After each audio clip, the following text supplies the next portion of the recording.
बचपन से ही मैं एक इंट्रोवर्ट टाइप का लड़का रहा हूँ। देखो, इंट्रोवर्ट होना कोई बुरी बात है नहीं, लेकिन अपने इस इंट्रोवर्टनेस को ईगो समझ लेना और इसको छुपाना ये गलत बात है। देखो, बचपन से ही मेरे ज़्यादा फ्रेंड्स हैं, 2 से 3 फ्रेंड्स खास रहे हैं, वो आज भी मेरे साथ हैं। बट मैंने अपने टीनेज में कुछ मिस्टेक्स ऐसी की जिसने मेरे कॉन्फिडेंस को बिल्कुल ज़ीरो कर दिया था, और आज मैं वही मिस्टेक्स तुमको बताने वाला हूँ ताकि तुम वो मिस्टेक्स ना करो। सबसे पहली मिस्टेक है अवॉइडिंग सोशल इवेंट्स, जो कि तुम में से भी बहुत लड़के करते होगे। फैमिली में, रिलेशन में किसी की शादी है, फ्रेंड का बर्थडे है या फेयरवेल या फिर कोई इवेंट है, हम उसको अवॉइड करते हैं। वो भी एक करके हम तो सिग्मा है और हम तो लोन वोल्फ है। और जबकि रियलिटी तुम्हें भी पता है कि तुम अकेले रह जाते हो, ना तुमसे किसी से बात होती, ना तुम नए फ्रेंड्स बनाते और ना तुम किसी को जानते हो, कि तुम कहीं बाहर जाते हो, किसी से बात नहीं कर पाते, नए फ्रेंड्स बना पाते हो। तो इस मिस्टेक को अवॉइड करो। अगर अकेले भी जाना पड़े, कोई सोशल इवेंट है, कोई फ्रेंड का बर्थडे है या कोई शादी है, तो तुम जाओ, बेशक अकेले ही जाना पड़े। इससे होगा क्या कि शुरू में तो तुम्हें लगेगा कि मैं क्यों आया, but at the end of the day तुम रियलाइज करोगे कि तुम्हारा कुछ नहीं बिगड़ा जाने पर। अगर तुम चले गए, बोर हो भी गए, तो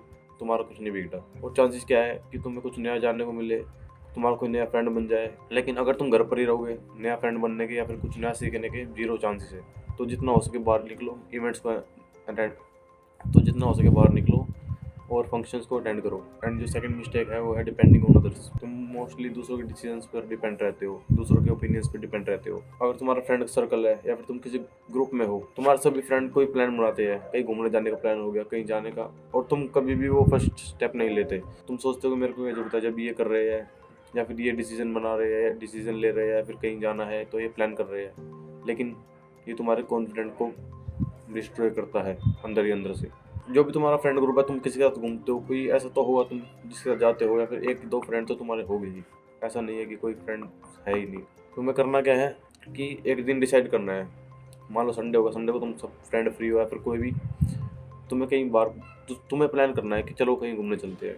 बाहर के किसी कैफ़े में जाओ, किसी रेस्टोरेंट में जाओ, कहीं भी जाओ।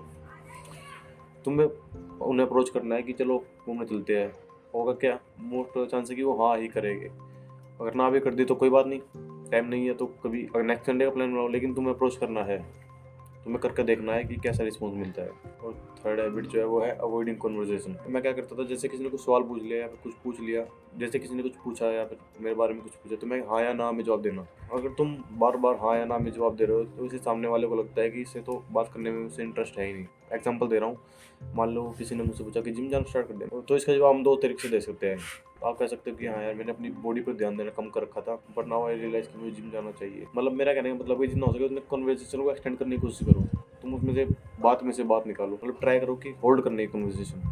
हाँ या ना जवाब दोगे तो सामने वाले को लगेगा कि तुम इंटरेस्टेड हो ही नहीं उसमें। फोर्थ मिस्टेक जो मैंने की वो है अपने लुक्स को बिल्कुल ही इग्नोर कर देना। हुआ क्या, मैंने अपने लुक्स पर बिल्कुल ही ध्यान देना छोड़ दिया।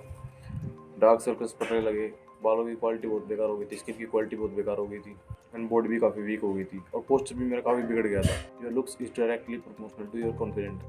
अगर तुम अच्छे दिखोगे तो कॉन्फिडेंट भी बढ़ेगा। So that's it, avoid that's mistake and keep growing.